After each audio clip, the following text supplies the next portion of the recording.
First, you need to be able to manage yourself.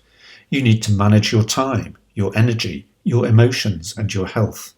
You need to play to your strengths and be aware of your weaknesses.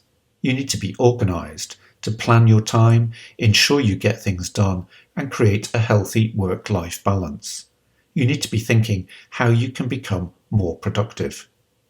Second, you need to be able to work well with other people. You need to be a good team player, understand the part you have to play and how that fits into the roles played by your teammates and colleagues. It's important that individual roles and responsibilities are well defined and that they enable people to work as a cohesive group. How people are recruited, incentivized and rewarded will all be important factors. From the very beginning, people should understand that they need to see their work in a wider context and not be working in isolation. Thirdly, you need to be able to manage people if you have a formal line management responsibility. You need to establish clear expectations of what people have to achieve, how they can make their contribution, how their performance will be monitored and reviewed. It can take a great deal of time to manage people, even more so if there are personnel problems that need to be dealt with. Does collaboration increase or decrease productivity? Do many hands make light work? Or are there significant overheads to organising collaboration?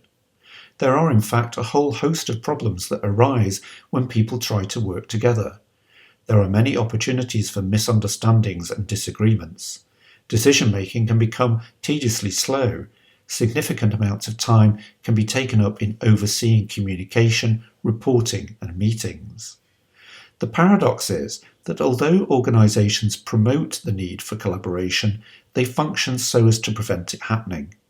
Most organisations are, for good reasons, divided into functional areas, but over time they become uncooperative silos.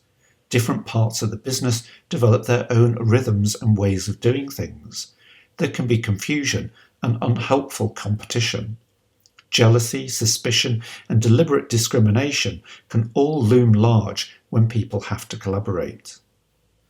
There are many complications inherent in collaboration. Individuals can be unclear about what is expected of them. Finding a time when everybody is available to meet can make decision-making overly drawn out.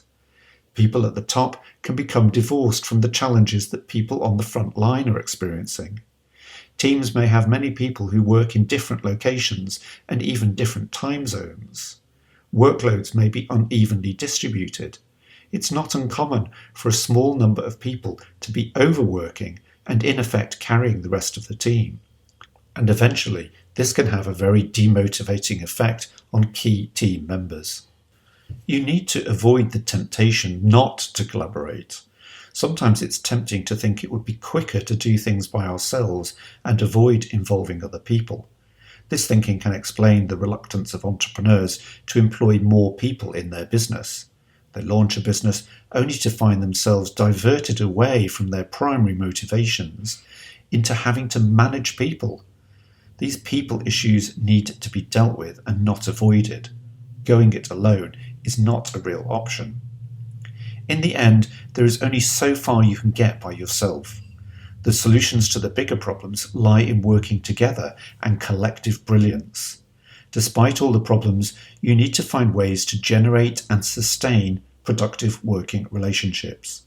You should expect to encounter difficulties and then keep working to maintain long-term relationships.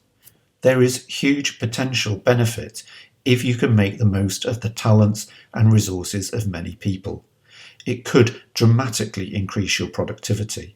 So you need to ask yourself, how do you manage working with people?